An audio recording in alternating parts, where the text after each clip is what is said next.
Now, their approach to enforcing the border in these respects is non-enforcement. It's deliberate, willful non-enforcement, inuring to the great detriment, to the great harm, and presenting incredibly indefensible risks to the American people. This has gone on now for over 3 years.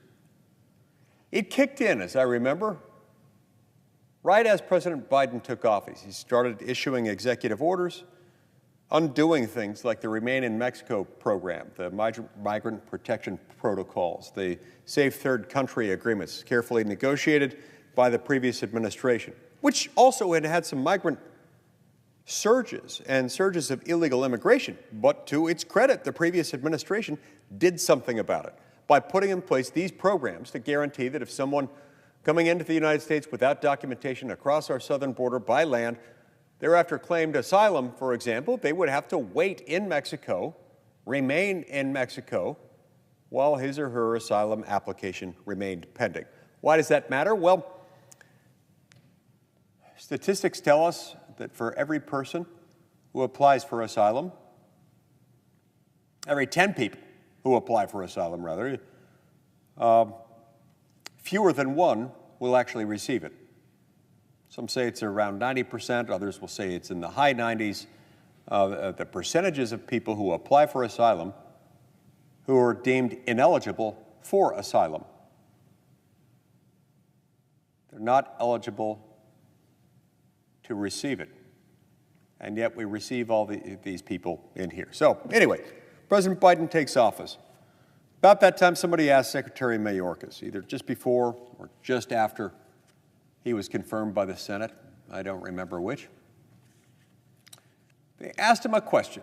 What would you say to people who were part of these migrant caravans that were by then traveling through southern Mexico, making their way toward the United States? What would you say to them? Now, the kind of answer you would hope and expect that we should be able to demand that we would receive from the chief immigration law enforcement officer in the United States should have been, don't come.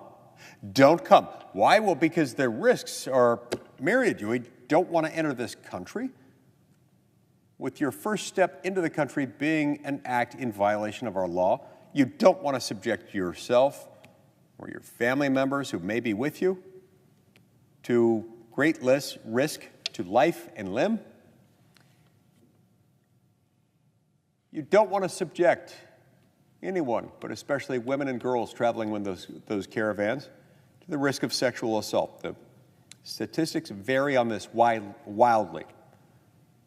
At the low end, some say that the number is around 30% of the women and girls who were sexually assaulted in the journey. Others say it's much more likely to be in the mid-60% range of women and girls sexually assaulted along these horrible, dangerous journeys. And of course, women and girls are not the only victims of sexual assault along the way. Men and boys also have that happen to them. What's even worse, a number of these individuals, disproportionately women and girls more than men and boys, but I believe there are some in each category, end up being subjected to a form of sex slavery.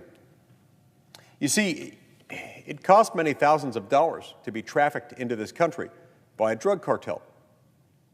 Many thousands of dollars. The higher the risk you are, the more distant the country you come from, especially if it's separated by an ocean from the Americas, the more likely you are to have to pay tens of thousands of dollars. If you're from Latin America, some are able to make the payment with a few $1,000s, $4,000, $5,000, $6,000, $7,000 maybe. Others pay a little bit more. Others pay a lot more if they're deemed high risk and they have to be smuggled in and they can't, for whatever reason, appear through a port of entry. Where do they get this money? These are people who, for those of us who have been down to the border, as I have many times, many times even in the last few months, know that the people who are arriving under these circumstances, having made this long, dangerous journey, they don't have a lot of money. They don't have expendable sums of cash. It's not like they can just go into their local bank and dip into their savings account and come up with 5, 6, 7 grand in US dollars to come up here. No. So how do they pay for it? Well, some of it they were able to scrounge together, perhaps from contributions from friends and family. Maybe they sell everything they've got. Maybe for some that comes close. For a lot of them it doesn't. So how do they pay it? Well, there's a word for this, and it's a word that's fallen out of use in commonly spoken American English for more than a century and a half. But the word is indentured servitude. It's a word that I certainly had relegated to the history books. That's why I was stunned during my last trip to the border down in the McAllen, Texas area, an area where I lived, worked among the poorest of the poor as a missionary back in the early 1990s. It's where I learned Spanish, learned to love the culture down there. It's an amazing place with wonderful people. But during my most recent visit, I was visiting with Border Patrol agents. They told me, for the first time since the Civil War, and certainly since the adoption and ratification of the 13th Amendment, which prohibits slavery and indentured servitude, we have in this country, in the United States of America, in the 21st century, a significant population of indentured servants in the United States.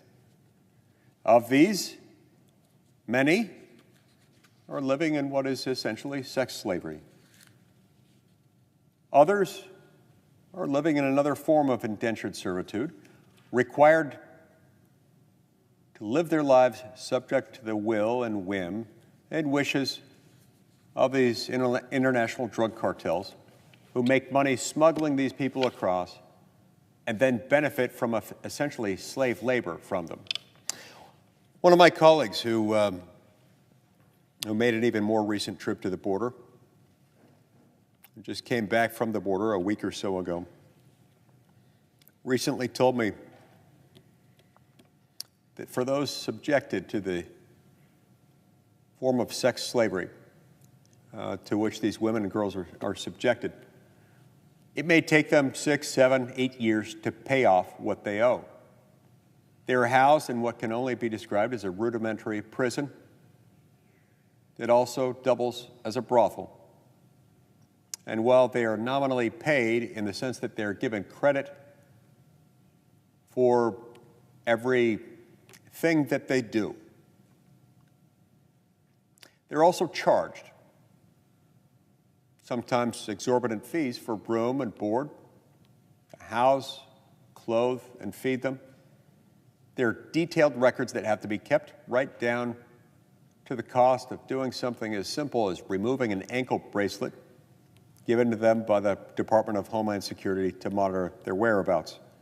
I'm told that the cost for that is set at $30. But this is one of the reasons why they may have to work 6, 7, 8 years in sex slavery inside this country after they have arrived illegally, unlawfully, in order to pay off their debts to the drug cartels, who are profiting to the tune of tens of billions of dollars a year.